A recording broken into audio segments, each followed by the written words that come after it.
Bem, mais uma vez e com muito prazer recebendo o Dr. Miguel Reale Júnior, jurista, professor da Faculdade de Direito da Universidade de São Paulo, secretário de Justiça, ministro da Justiça, um dos autores do pedido de impeachment da presidente Dilma Rousseff, bem, e alguém que tem uma larga presença no mundo do direito e da política, da boa política. Então, agradeço muito, muito o senhor ter aceito mais uma vez o convite nosso aqui no nosso canal. E a questão que eu coloco para o senhor é uma questão que muitos falam se é aplicável ou não, que é a seguinte: é possível considerar a política desenvolvida pelo Bolsonaro desde o início da pandemia como genocídio? O senhor, juridicamente, é possível chamar de genocídio?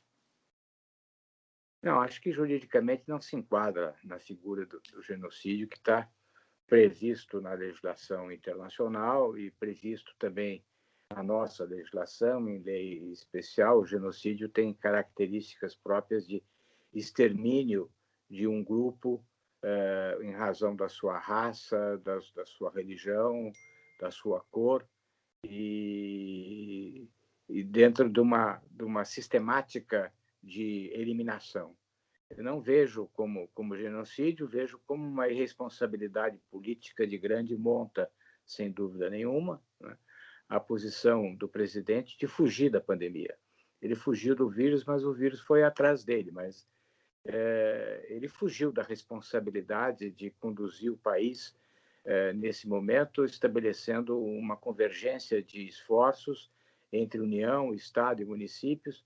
Ele teria se sobressaído, ele não percebeu quanto ele assumiria de liderança do país, se refugiando, como ele se refugiou no negacionismo, na proposta de um remédio que sabidamente não tem nenhum efeito, querendo aí chegar como salvador da pátria com uma poção milagrosa, não é?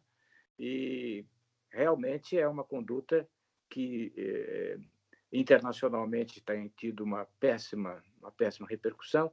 Nacionalmente, a classe média já se convenceu da incapacidade do presidente de assumir, num momento difícil, o comando da nação.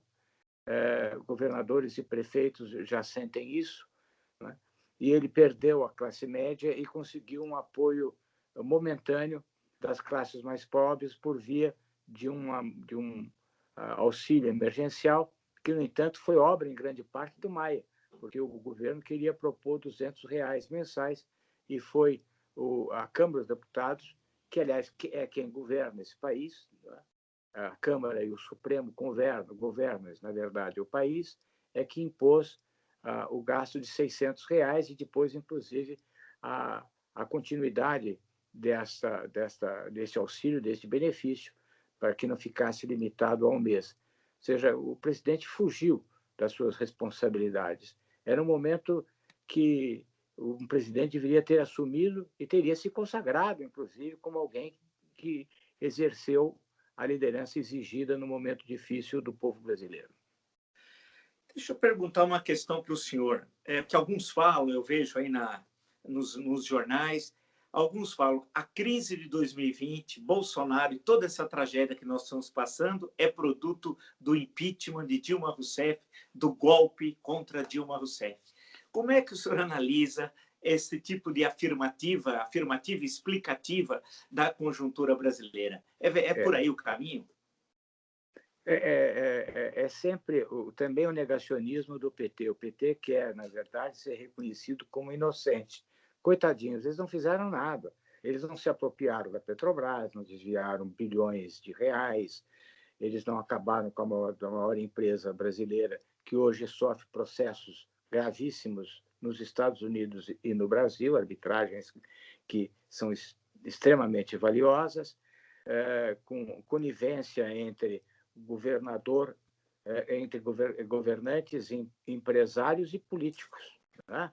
E a classe política, que não era administradora, mas era beneficiária do recebimento de vantagens indevidas e do apoderamento do Estado, essa ocupação da administração pública. Ou seja, e a coisa mais grave de todas é que soma-se a tudo isso o descontrole das contas das finanças públicas produzido por Dilma Rousseff, que causou esse desastre. O Brasil entrou no cheque sem fundo, causou uma imensa desconfiança junto a todos os agentes econômicos, e nós caímos na recessão.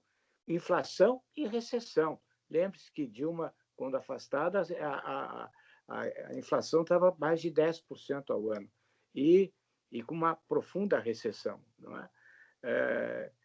Maior talvez só em 82, 83, é que houve uma recessão tão profunda e um empobrecimento da população. Desemprego em 12 milhões de brasileiros desempregados, né? E nós não podemos esquecer que existe o interregno do governo Temer, que teve seus benefícios na medida em que pôs em ordem as finanças públicas, né? Começou algumas reformas importantes no plano econômico-financeiro, né?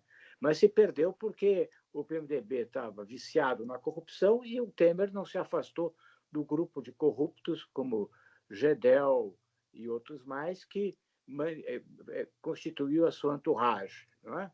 E ele deixou de aprovar a reforma da Previdência porque houve a denúncia do caso da JBS.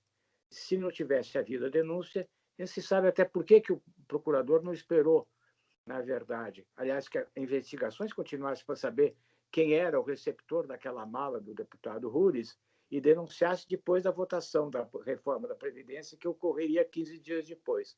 Será que o Ministério Público, por via do seu procurador, não tinha interesse na reforma da Previdência? Quer dizer, essa é uma indagação que fica no meu espírito sempre. Então, não tem nada a ver. E mais, se Temer tivesse feito um bom governo, ele teria tido, era possível, uma candidatura de centro com mais capacidade eleitoral. No vazio do Temer, na complicação do governo Temer, envolto em corrupção, a corrupção do PT do outro lado, e o PT sempre visto como o partido da corrupção, porque era, e querem a negação, querem agora a absolvição, querem o reconhecimento por causa dos erros do Bolsonaro, querem que sejam perdoados por seus próprios erros. Não é? Não é. É difícil para mim ter uma posição equidistante e dizer, eu fiz o impeachment de Dilma, como fiz o impeachment do Collor, que escrevi grande parte da petição, por posição de convicção jurídica e política. Né? Mas não sou PT, mas também não sou Bolsonaro. Pelo contrário, o Bolsonaro, eu reagi contra o Bolsonaro no próprio julgamento do impeachment. Quando o Bolsonaro elogiou o Ustra, ou fez uma homenagem ao Ustra no voto a favor do impeachment, na primeira oportunidade no julgamento do impeachment no Senado, eu prestei solidariedade às vítimas do Major Ustra, até porque eu tinha sido presidente da Comissão de Mortos Desaparecidos, que estabelecia a responsabilidade do Estado pelas violências praticadas nas delegacias e quartéis. Então, eu sabia muito bem o que o Ustra tinha feito. E encontrei, inclusive, com o Bolsonaro no Salão Verde, e ele me disse, olha, quero lhe cumprimentar pelo impeachment, mas nós temos diferenças, e temos muitas diferenças. Porque eu escrevi um artigo em maio de 2018 chamado A Volta da Ditadura pelo Voto. Então, fiz uma tentativa, Vila, infelizmente não deu certo, de unir, um mês antes da eleição, 5 candidatos de centro. Foi junto com jovens idealistas que queriam uma solução para sair, né, das dificuldades desse dilema de Sofia, que era votar ou no Haddad ou no Bolsonaro.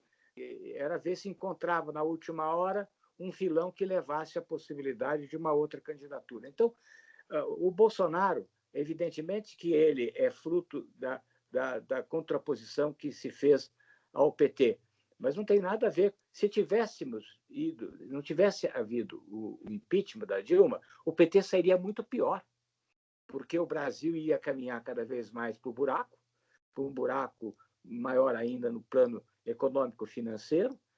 No plano moral, ele já estava escancarada das maiores corrupções do mundo, que era o Petrolão, e no plano econômico-administrativo, o governo Dilma vinha indo para o buraco mesmo. Nós estaríamos numa situação muito pior no plano econômico-financeiro, no plano... o governo Temer conseguiu fazer com que saíssemos de uma recessão de PIB negativo para um PIB positivo, pequeno, mas positivo, né? E se não fosse efetivamente as denúncias do caso JBS, teria sido outro o destino desse país. Mas era lógico que ele precisa ver o processo, precisa ser examinado a responsabilidade do Michel Temer, mas foi num momento altamente infeliz que isso ocorreu, porque cortou, junto com a greve dos caminhoneiros, a possibilidade de um ressurgimento econômico que viabilizaria uma candidatura de centro. Justamente pegando esse gancho do senhor, a questão da campanha de 18, né? O senhor fez uma análise, eu me lembro desses fatos que o senhor está destacando, essa tentativa de união, né, de vários candidatos de centro, que acabou sendo infrutífera, tal, que poderia dar um resultado eleitoral, esse dilema de muitos eleitores, especialmente no segundo turno, de ter de fazer uma escolha, de sofrer uma situação terrível. Agora, como é que nós chegamos a esse processo eleitoral de 2018? Porque se, de um lado, foi difícil construir uma candidatura de centro com viabilidade eleitoral, como o senhor está destacando, e com presença na sociedade, o PT tinha já a sua história, e não era de hoje. O PT era um partido fundado em 1980, né, que já tinha vencido as últimas 4 eleições presidenciais, né, 2002, 2006, 2010 e 2014, portanto, tinha toda uma história. Mas olhar o outro lado, o Bolsonaro, como explicar que uma pessoa tosca, obtusa, sem partido político, sem programa, não é um líder carismático, não tem organizações de massa. Como explicar que um personagem como esse tenha vencido o primeiro turno, tenha ido para o segundo turno e vencido o segundo turno? Quer dizer, deixando um pouco de lado o fracasso das candidaturas de centro e do PT. Como explicar esse personagem na leitura do senhor? Olha, Vila, nós não podemos esquecer que aconteceu com a primeira candidatura presidencial logo depois das diretas. Não foi muito diferente. Todos os partidos políticos, todos os grandes líderes que tinham construído a redemocratização e que tinham tido um grande destaque no processo constituinte, foram derrotados. Foram derrotados todos os partidos políticos. Lembrar, Ulisses Guimarães, o senhor diretas, recebeu 3% dos votos. Paulo Maluf foi derrotado. Foi derrotado, Mário Covas foi derrotado, Brizola foi derrotado. Ou seja, todos os líderes que tinham se firmado na história brasileira recente foram derrotados por quem? Por 2 figuras carismáticas. O Lula, que era não tenha medo de ser feliz, com as lágrimas do Chico Buarque e aquelas coisas, aquela posição carismática, e o caçador de marajás. O brasileiro gosta de salvador da pátria. É uma espécie de herança do sebastianismo. Nós estamos sempre à espera de um salvador. E veio lá o caçador de marajás, que era um homem que não tinha história nenhuma. Era um sujeito da ditadura. Tinha sido prefeito de Maceió, indicado pela ditadura. Era uma pessoa que tinha sido líder da Arena. Dizer, como é que, de repente, esse sujeito que não tinha nenhum background, não tinha nenhuma experiência maior de governador dos Alagoas, simplesmente pela sua apresentação de rapazinho bem-sucedido e cujo passado eu levantei esse problema para o doutor Ulisses, que era candidato, eu assessorava o doutor Ulisses, continuei com o doutor Ulisses, eu só fui para o PSDB depois de fim da saga uliciana da presidência da República, né? E mostrei para ele quais eram os antecedentes da vida pregressa do Collor. E o povo votou no Collor. E o povo não só votou no Collor, como entrou com endeusamento do seu programa político que levou à desgraça também econômica do país, não é? do plano Collor. endeusada. Eu fazia críticas ao plano Collor, era visto com desconfiança por várias pessoas, me viraram a cara. Quer dizer, era novamente o mito. Então surge o mito. O Lula também, que é um líder carismático, l'ouvrier au pouvoir, quer dizer, a Europa se encantou com o trabalhador no poder e tudo mais, mas, na verdade, também não tinha um pouco mais de respaldo intelectual, um poder crítico criado ao longo do tempo pelos intelectuais de esquerda, tinha mais sustentação, do que um Bolsonaro cuja vida pregressa é tenebrosa. Tenebrosa. É um sujeito que, durante 28 anos, a única coisa que fez foi fazer elogios a torturadores e a milicianos. Não tinha nada na vida dele de apresentação. E nem lhe foi cobrado isso durante a campanha, porque ele também esfaqueado, não compareceu a nenhum debate, e criou-se o mito, que ele ia resolver. Até hoje o chamam de mito. Depois de tudo que ele fez de desgraça nesse ano e meio, que ele não assumiu a presidência da República, ele continua candidato, ele não sabe fazer outra coisa a não ser campanha, ele continua candidato, né? Com desrespeito a todas as conquistas democráticas que nós temos. Hoje mesmo ele faz uma declaração absurda de que a Amazônia não queima, e que nem um hectare foi queimado na Amazônia, que é mentira isso. Mas imagine, dizer, é cara de pau, desculpa a expressão, é cara de pau, diante da comunidade internacional, dizer que nunca houve queimada na Amazônia. Então, ele não tem compromisso com a verdade, não tem compromisso com nenhuma ideia, ele não tem proposta, não tem governo, nem o Guedes tem plano econômico, não conhece o país, não conhece as dimensões econômicas e sociais desse país, todas as dificuldades com essas imensas diversidades, múltiplas condições de vida que existem nesse país. Não existe nada. E ele continua sendo chamado de mito. Quer dizer, há um grupo, né, que eu chamo dos, dos súditos do presidente, para quem o que o presidente fala está certo, porque é um endeusamento, é uma religião, é uma falta de razão absoluta. E nós temos aí esse endeusamento. Né? E o Brasil, como endeusou o Collor, depois as denúncias do irmão do Collor, do Pedro Collor, levaram efetivamente a esse mito de pés de barros que era o Collor se desfazer. E o Bolsonaro está persistindo, mas evidentemente que ainda existem fatos graves, como os da natureza do Collor, que estão ligados à família, à sua família e Queiroz, e mulher de Queiroz, que podem minar esse imaginário. É um imaginário insustentável. Nós estamos pendurados num mito vazio. E é por isso que o país foi levado a esse resultado trágico da pandemia, não é? Em que não se lamenta a morte de 100 mil, mas se festeja o campeonato do Palmeiras. Né? Quer dizer, essa é a contraposição. E daí? E daí que morreram tantos? O Palmeiras ganhou, parabéns. Eu sou palmeirense, fico muito satisfeito que o Palmeiras tenha ganhado o Campeonato Paulista, mas que esse domingo foi tisnado esse sábado foi tisnado por uma dor profunda, porque é um número simbólico, né? Um número simbólico muito trágico que dói na nossa alma ver que 100 mil brasileiros morreram por conta de uma gripezinha. Deixa eu perguntar uma questão para o senhor, doutor Reale. Em novembro vem a expulsória do ministro Celso de Mello. Completa 75 anos e, de acordo com a Constituição, ele é obrigado a sair do Supremo. Vai ser aberta uma vaga.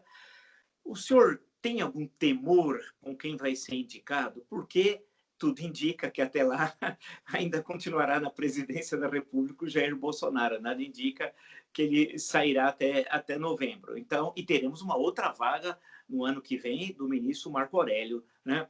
Mas vamos falar da questão agora de 2020. O senhor tem temor que ele indique alguém que não tenha a qualificação necessária? Infelizmente, a história, isso é todo no governo Floriano Peixoto, mas a história da República tem, as sabatinas, elas são pro forma, né? Eu assisti algumas delas e eu sempre ficava horrorizado. O senhor tem preocupação com quem pode ser designado?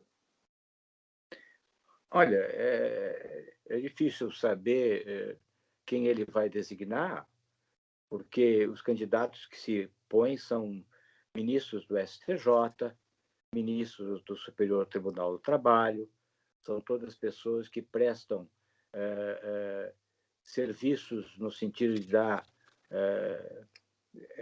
razão aos pleitos dos seus correligionários ou dos seus filhos, e, portanto, lógico que isso preocupa. Mas a verdade é que, muitas vezes, essas pessoas que estão a serviço depois assumem uma identidade e uma responsabilidade quando colocados no cargo do Supremo Tribunal Federal. E será um dos ministros dentro de 11. E estará sendo policiado pela sociedade e pelos partícipes da administração da justiça. Não é? Se ele for politizar os problemas e tomar decisões de forma absolutamente parcial em favor do presidente, evidentemente que ele será cobrado, especialmente pelas redes sociais que hoje se avolumam na crítica às posições do judiciário. Mas, evidentemente, que o que eu mais temo é o pré-candidatura. São as decisões tomadas pelos possíveis candidatos ao Supremo, que tomam decisões absurdas para contentar aquele que vai ser o indicador do ministro ao Senado Federal. E o Senado Federal, vamos ver se agora toma vergonha e faz efetivamente uma sabatina, como ocorre nos Estados Unidos.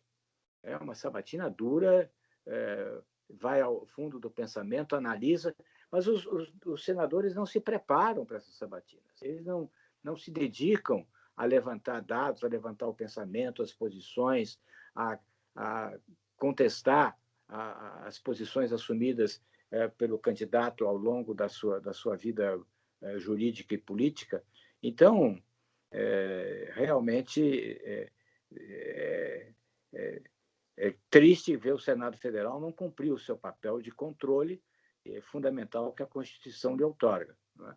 Mas será mais um. O meu medo maior é agora, daqui até a indicação, quantas decisões não serão tomadas por pré-candidatos para facilitar a vida do presidente.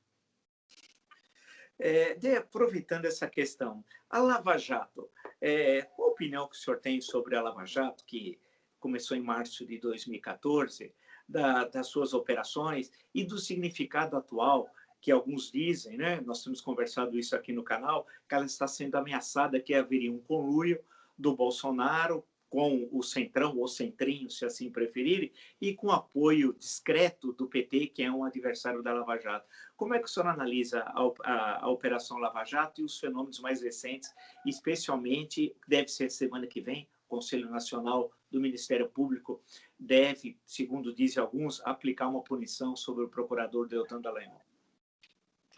Olha, a Lava Jato representou, sem dúvida nenhuma, um papel muito importante de descoberta, de investigação e de punição da maior de todas as corrupções já ocorridas no Brasil, que é o Petrolão. Esta capacidade que teve o Ministério Público e o Judiciário de investigar, e são a coletânea de provas que existem demonstrando a corrupção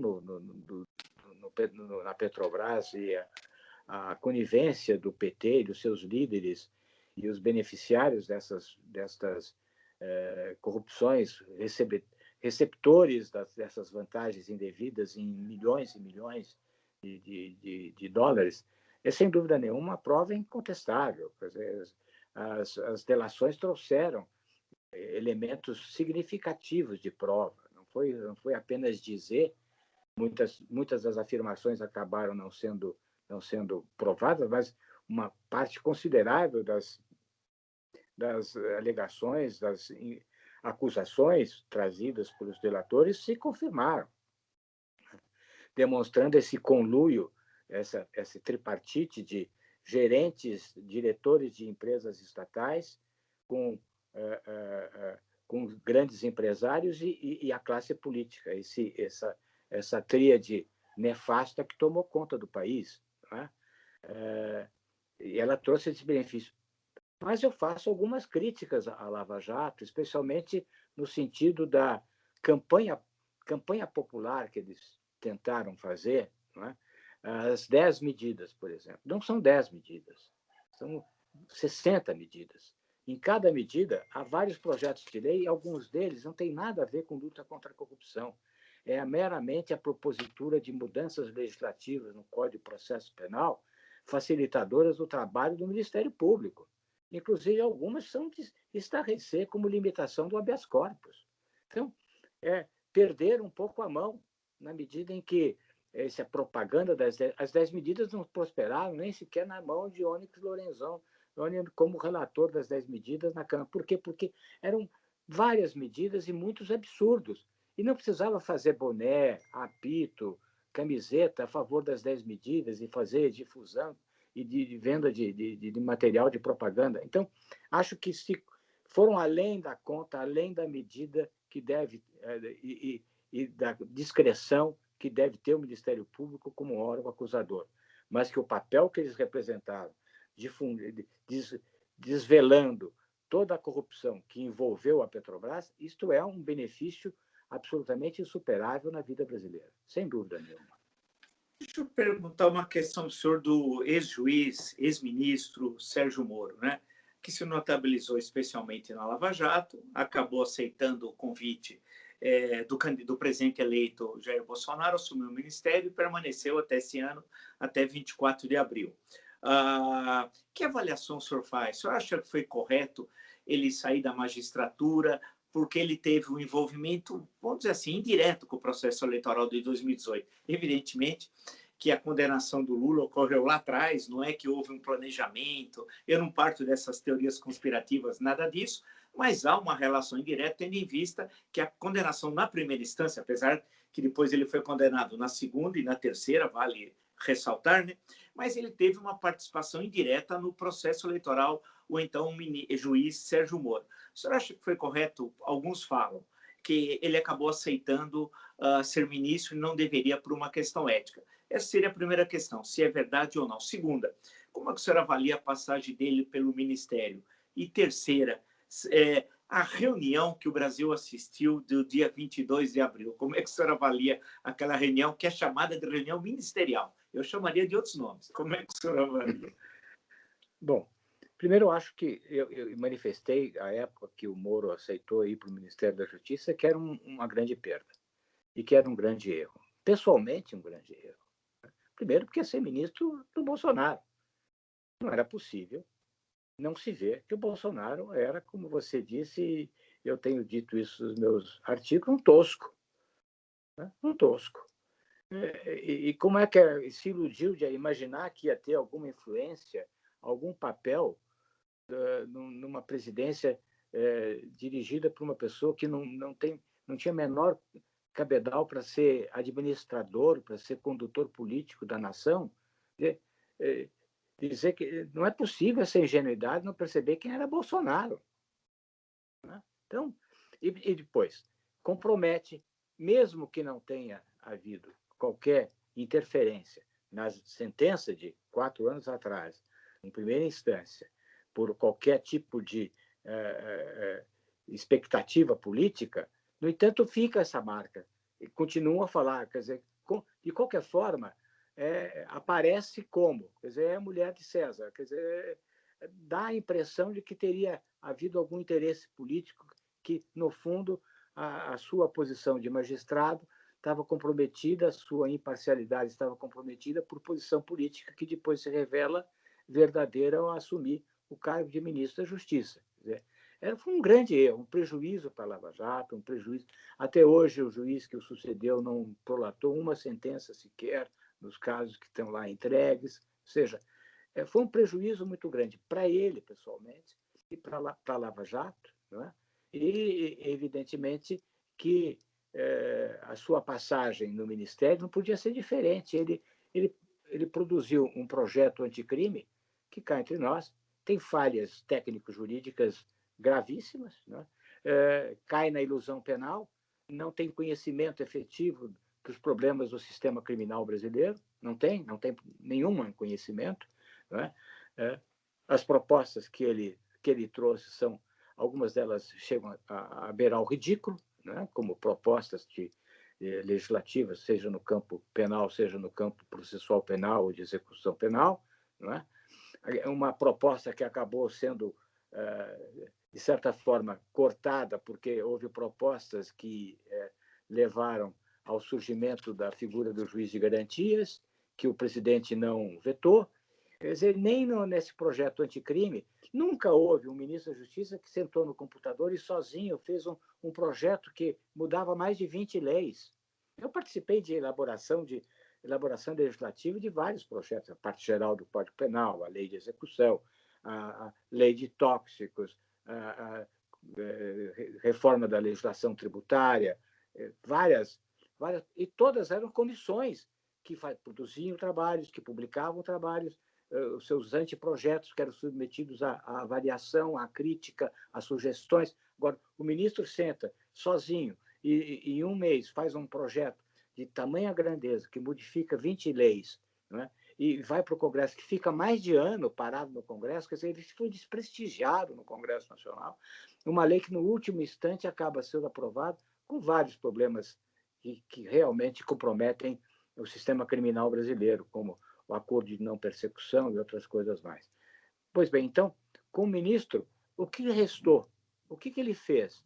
Ele tinha um projeto que eu considero muito importante e interessante, que não prosperou, que eram os projetos pilotos de ação social nas periferias de algumas cidades. Isso aí, ele comunicou que isso ia ser feito, mas não apareceu nada desse projeto piloto, que esse era importante, porque o problema criminal brasileiro não está na mudança da legislação, meu Deus do céu. Teimam em mudar a legislação, teimam em aumentar a pena, teimam em criar crimes hediondos, e a criminalidade se expande.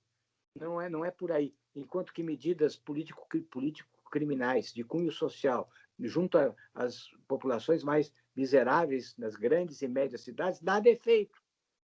Como nada é feito no saneamento, como nada é feito na área da saúde, nas populações mais pobres. É lá, nesses locais, que deve haver, como existe o programa muito bem sucedido, Criança Esperança, lá na Jardim Ângela, que é extraordinário.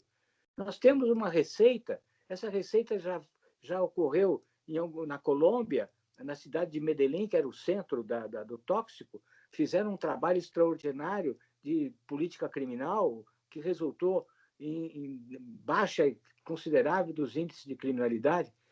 É o que ele podia ter feito, não fez. E fez uma lei que só aumentou a repressão penal abstrato, né? Quando, por exemplo, roubo passou a ser crime hediondo. Muito bem. Ótimo. Roubo é crime hediondo. E daí? E daí que sabe quantos roubos a mão armada tem a sua autoria descoberta no país? 2%.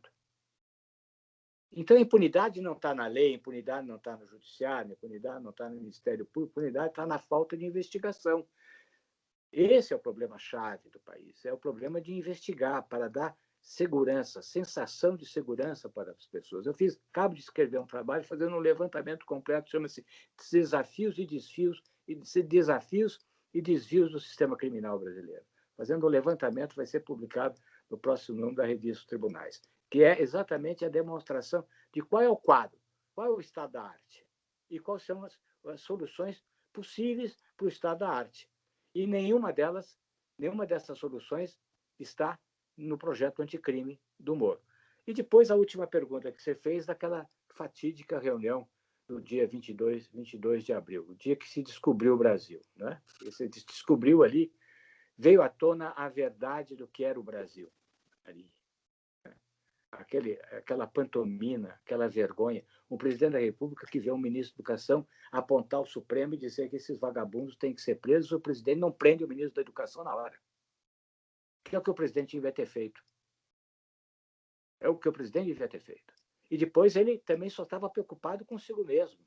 Ele não deixou nenhum assunto prosperar. Ele não deixou nenhuma questão ser discutida.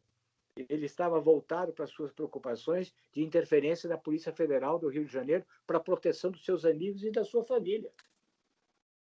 Então, aquela foi um retrato de corpo inteiro do governo Bolsonaro, um retrato de corpo inteiro do que aonde está o nosso país, né? É uma cena tristíssima que nos faz realmente lamentar o Brasil que nós temos nos dias de hoje. Doutor Reale, um mês depois, no dia 22 de maio, uma sexta-feira, de acordo com a revista Piauí, em reportagem, teria ocorrido uma reunião de manhã no Palácio do Planalto, inicialmente com os ministros da Casa, como são chamados aqueles que despacham diretamente lá com o presidente, e o presidente teria dito: vou intervir. E o sentido do vou intervir era levar tropas para tomar o prédio do Supremo Tribunal Federal. Presumo que prenderia os ministros que estivessem, que provavelmente não lá estariam, porque nós já estávamos vivendo a pandemia, mas e designaria 11 ministros. Isso era um golpe de Estado. Eu esperava que aquilo, e eu depois liguei para uma pessoa em Brasília, na manhã daquele dia que saiu a reportagem, e perguntei a alguém que foi ministro de vários governos, e eu falei assim: mas é verdade isso que eu estou lendo aqui pela manhã? Ele falou: não, é absolutamente verdade, que me relataram também isso. Eu esperava que isso tivesse uma grande repercussão, né? Mas isso parece que não sei se o país está anestesiado. Mas para o senhor, juntando essa reunião de 22 de maio, mais a participação dele naqueles atos golpistas, em defesa do AI-5, fechar o Supremo, fechar o Congresso, defender ditadura, eu pensei que essa página já estava virada da história do Brasil. Eu estava totalmente errado. Essa página não foi virada. Como é que se explica, indo a cavalo, chegando de helicóptero, parecendo o triunfo da vontade do Hitler, chegando a Nuremberg? Como é que o senhor analisa tudo isso? Isso, e eu falo assim, no campo jurídico, mas o senhor, em termos históricos, do que o senhor viu, do que o senhor estudou, do que o senhor foi testemunha presencial da história, o senhor imaginava que nós voltaríamos outra vez a viver sobre o fantasma de um golpe de Estado? Realmente há confirmação de que houve isso. Na verdade, Vila, quando ele vai àquele ato na Praça do Exército, onde se diz o seguinte: vamos fechar o Supremo Tribunal Federal. Abaixo o Congresso, vamos fechar o Supremo Tribunal Federal. Ou seja, como é que se fecha o Supremo Tribunal Federal? Não existe nessa manifestação qualquer pensamento. É fundamental haver a liberdade de expressão, liberdade de manifestação de pensamento. Mas qual pensamento que existe aí? Não existe pensamento nenhum. Existe apenas a proposta de uma ação. Vamos fechar o Supremo Tribunal Federal, que foi transformado em bode expiatório. Vamos fechar o Supremo Tribunal Federal, e a única forma de fechar o Supremo Tribunal Federal é cabe um soldado. Não tem outra forma. Aliás, o Eduardo Bolsonaro, nessa oportunidade da reunião do dia 22, disse que já não se discutia, não mais se discutia se, mas se discutia quando ia fechar o Supremo Tribunal Federal. Por quê? Porque ele se sentiu acuado, porque houve um pedido dos partidos de oposição de que fosse feita uma busca e apreensão do seu celular. E o ministro Celso de Mello, num despacho de expediente absolutamente normal, vista o Ministério Público para se manifestar. Não havia ocorrido nada. E já foi a desculpa, porque ele precisa de uma desculpa. Vamos intervir, porque vamos pegar o meu celular e vamos fechar. Agora, a pergunta fundamental é como é que um fato dessa grandeza não assomou, não veio a ter o relevo que merecia? O que acontece que não tem? Eu tenho a seguinte ideia. O presidente da Câmara e o presidente do Senado, que são do DEM, já têm seu candidato à presidência da República. Então, preferem levar com a barriga Bolsonaro, mesmo porque ele ainda tem algum apoio popular, levar com a barriga o Bolsonaro, do que ter um Mourão assumindo a presidência da República, que pode ser um candidato, que pode reunir a ideia de ser um militar, de ter a luta contra a esquerda, contra o PT, não sei o quê, mas vamos deixar o Bolsonaro, que já está fazendo água. Essa a ideia. Não vamos criar um candidato possível de reeleição, que é o Mourão.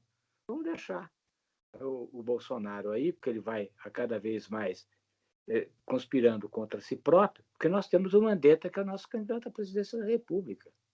Então, não vão mexer para colocar o Mourão na presidência da República, que pode ser um candidato viável em 2022.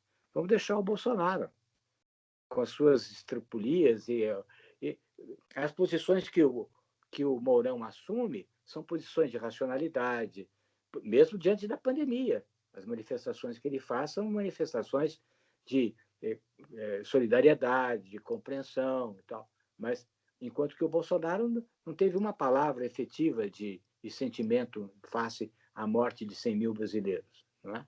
Então, é a única explicação possível, porque a classe política, o Centrão também está querendo, evidentemente, oferir benefícios, dando apoio ao presidente, mas o Centrão não dá abraço em afogado. O Centrão já está também se fragilizando com a saída do DEM e do MDB.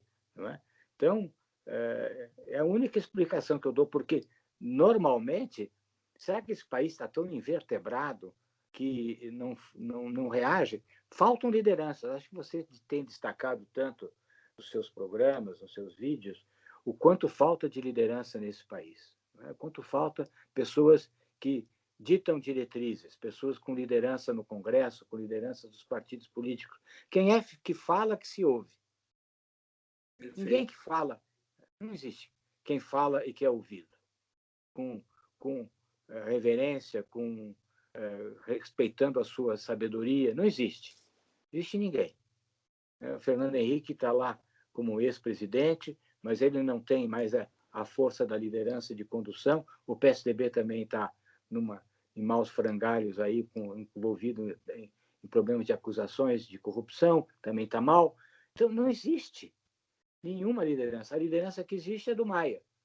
Mas o Maia não tem o ímpeto de assumir uma posição de firmeza. Não é do estilo dele e nem é do estilo do seu partido, que, aliás, agora está querendo ganhar a presidência da República. Então, são a única explicação também para essa indiferença e essa lamentar a ausência de pessoas, o vazio político que nós vivemos. Não é? Não tem partido, não tem pessoas, não tem estrutura política, os partidos não existem, a organização política do país fica ao varejo, a cada votação pode haver essa ou aquela orientação conforme o ânimo do momento. Então, o Brasil está desorientado, nós estamos absolutamente à deriva, né? À deriva total, sem muitas perspectivas, e ainda com o receio de que esse mito persista na cabeça, no sentimento ingênuo de muitos brasileiros. Deixa eu colocar uma questão para o senhor. A questão das fake news, né? Ao inquérito no Supremo Tribunal Federal, alguns questionam algumas questões jurídicas que envolvem esse inquérito, mas como é que o senhor analisa a questão das fake news? A questão, inclusive, das empresas, vamos falar numa linguagem mais simples para as pessoas que nos acompanham, que entendem, que as empresas que hospedam as fake news, vamos chamar assim, entre aspas, elas ganham dinheiro com as fake news, tendo em vista que são acessadas essas notícias, tem anúncios, é uma situação meio anômala, né? Porque as empresas também não são sediadas no Brasil, são empresas estrangeiras. Por outro lado, não se sabe se a pessoa está escrevendo aqui do Brasil ou está fora do Brasil. Isso tem uma influência, acho que ninguém imaginaria há 10 anos atrás, né? Não muito, uma década historicamente é muito pouco, que as redes sociais fossem tão influentes na política como são, especialmente no Brasil. Pode ser que isso tenha a ver com a especificidade do sistema político no Brasil também, não sei. Mas essa questão das fake news, como é que o senhor analisa? Como é que nós vamos sair dessa? Porque elas não vão desaparecer magicamente, elas vão continuar aí. Como é que é necessário construir instrumentos para proteger a cidadania, para que no processo eleitoral as fake news não escolham quem vai ser o candidato, em meio que entre aspas, assim. Você sempre fala do livro Engenheiro do Caos, né, que é realmente uma grande explicação do neopopulismo, do nacionalismo de direita que ressurgiu na Europa e que explica a política feita com base nos algoritmos, no perfil, é uma espécie de receituário de como contentar grupos, né? E realmente não existe nenhum compromisso com a verdade na atual forma de campanha política através das redes sociais, né? E se fala aquilo que é necessário para contentar grupos e satisfazer as suas frustrações e compensar seus sentimentos de insucesso. Quer dizer, trabalha-se com o pior de todos os sentimentos, que é o sentimento do fracasso, né? E se inventa sempre um culpado, que é o bode expiatório, que são as elites, são os partidos políticos, a posição apolítica, que gerou, então, efetivamente, e se vê isso no Trump, no Brexit, um predomínio das fake news. Não é? Agora, eu acho que tem que haver, a legislação brasileira é muito parca nessa matéria. Nós temos só, mesmo na Lei de Segurança Nacional, que é de 1983, e que perdeu muito do caráter de segurança nacional, ela tem seus defeitos, especialmente na parte processual e tudo mais, mas ela, por exemplo, só capitula como crime ofensas irrogadas contra o presidente da Câmara, o presidente do Senado, o presidente da República, o presidente do Supremo. Não é? Contra os ministros, não. E fica só no limite dos crimes contra a honra. Eu acho que nós temos que fazer primeiro uma separação. Eu separaria a fake news como uma mentira. Essa mentira ela deve ser combatida na sua disseminação, ou seja, é o controle das contas, é o controle de não se permitir que elas sejam difundidas, disseminadas por robôs, por contas falsas, por contas inautênticas, é o controle, portanto, da origem da emissão e do controle da reprodução em massa. Né? Isso sim é necessário que seja feito. Esse controle seria o suficiente. Eu creio que na lei de fake news, o artigo 10 e 12 são muito polêmicos, porque permitem uma invasão da privacidade, de saber o conteúdo e saber efetivamente a origem das mensagens. Eu creio que em grande parte, bastaria medidas limitativas da emissão de notícias. A fake news pode, por exemplo, ela pode ser criminosa, como, por exemplo, uma fake news dizendo que o remédio cloratil, sei lá o quê, é salvador, não é?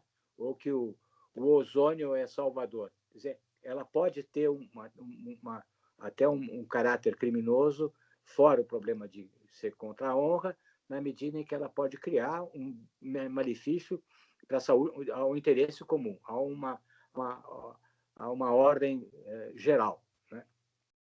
Mas há uma outra categoria que a legislação brasileira não contempla, que a legislação alemã contempla, que a legislação francesa contempla, que a legislação italiana contempla, que é o ultraje às instituições públicas.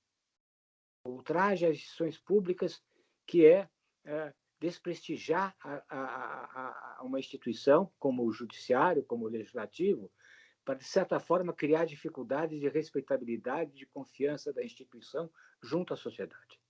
Isso nós não temos, essa figura que está criada, por exemplo, no Código Penal alemão, que é o artigo 90b. Não basta que a notícia seja uma notícia ultrajante, é necessário que essa notícia ultrajante tenha a potencialidade, a possibilidade de criar no espírito da sociedade um clima de desconfiança e de impossibilidade de correto exercício das suas funções. E tem uma terceira categoria, essa mais grave, que é efetivamente um ataque às instituições públicas de forma mais grave, violenta, com grave ameaça e violência às instituições públicas, não é? Que aí sim é de maior gravidade.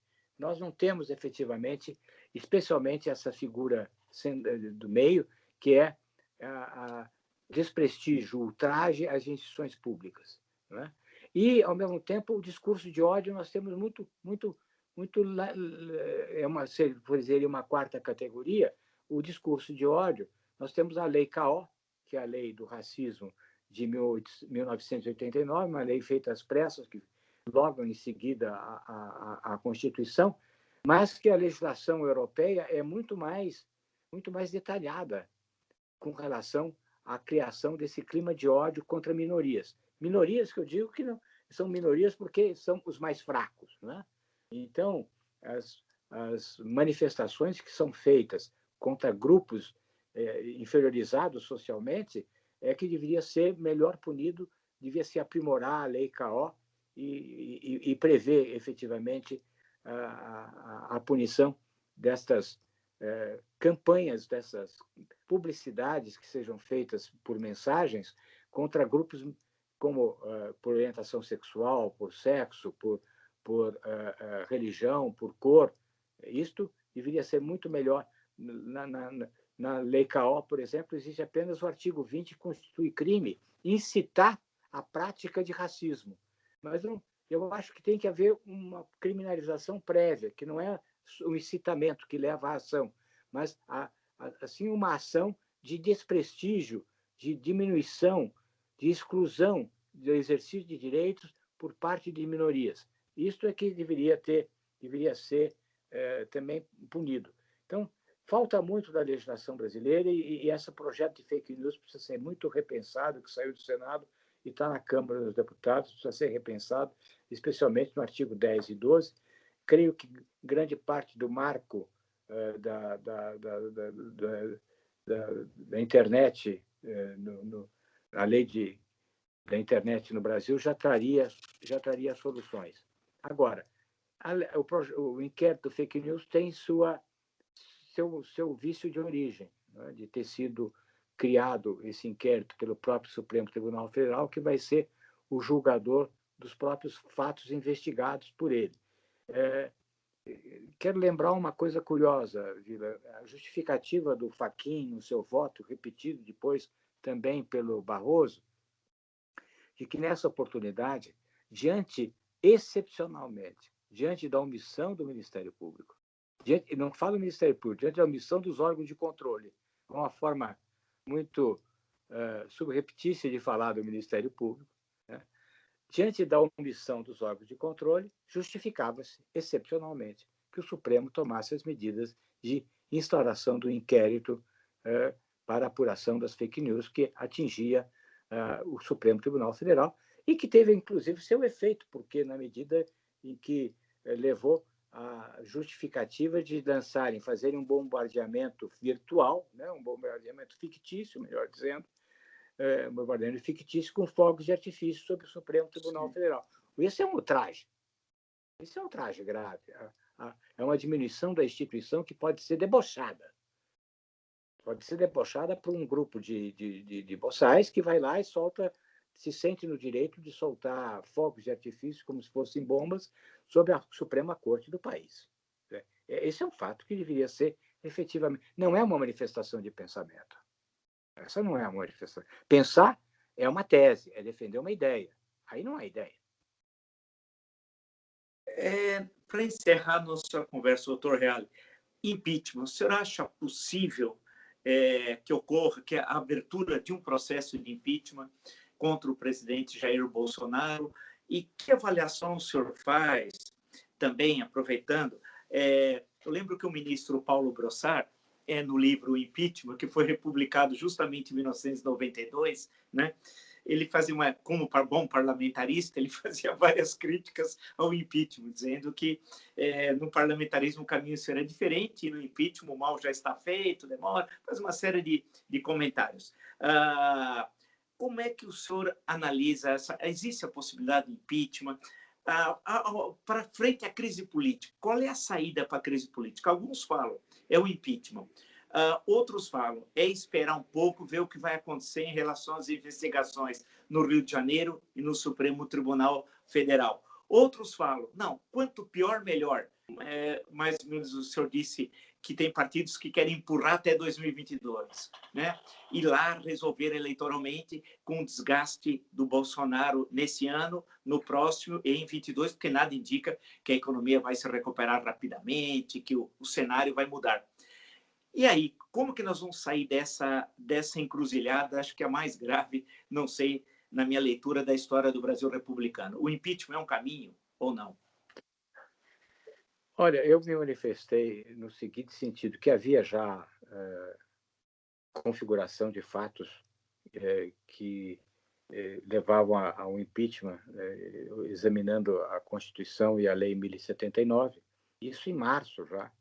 Basta a manifestação do presidente com a relação à jornalista Patrícia de Mello Campos, aquilo é falta de decoro indubitável, né? E também com a Lúcia Magalhães, e as manifestações que ele fez, inclusive indo, dia 15 de março, indo à manifestação pelo fechamento do Congresso e do Supremo Tribunal Federal, isso evidentemente é um ataque às instituições, não é? E manifestei, não é instante para pensar nisso, porque nós não podemos fazer um diversionismo e devemos combater a pandemia e não vamos fazer uma diversão e perder as nossas atenções, que devem estar integralmente voltadas à luta contra o coronavírus. Eu acho que talvez tenha errado, porque se instaurado o processo de impeachment e ele afastado o mais rapidamente possível, com certeza o Mourão teria conduzido na presidência com o ministro da Saúde, melhor a relação com os estados e municípios no combate unificado contra o coronavírus, sem diversionismo, sem os confrontos que governadores e prefeitos tiveram, levando efetivamente as pessoas à confusão, porque o presidente levou uma confusão. As pessoas não usavam máscara, as pessoas não faziam isolamento, porque o presidente diz que não precisa. O presidente ridiculariza o uso de máscara, não vamos usar máscara, vamos nos aglomerar, porque é uma gripezinha. Ou seja, ele foi um óbice absoluto a uma política de precaução contra o coronavírus. Será que, se ele tivesse sido afastado, nós estaríamos numa situação melhor, não estaríamos com 100 mil mortos? Agora, isso já foi. Daqui para frente, evidentemente que os fatos, se esses fatos não levaram o presidente da Câmara a instaurar o processo de impeachment, resta ver o que vai brotar ainda desse processo do Queiroz e dos depósitos feitos na conta da primeira-dama, né? Seja pelo Queiroz, seja pela mulher do Queiroz, né?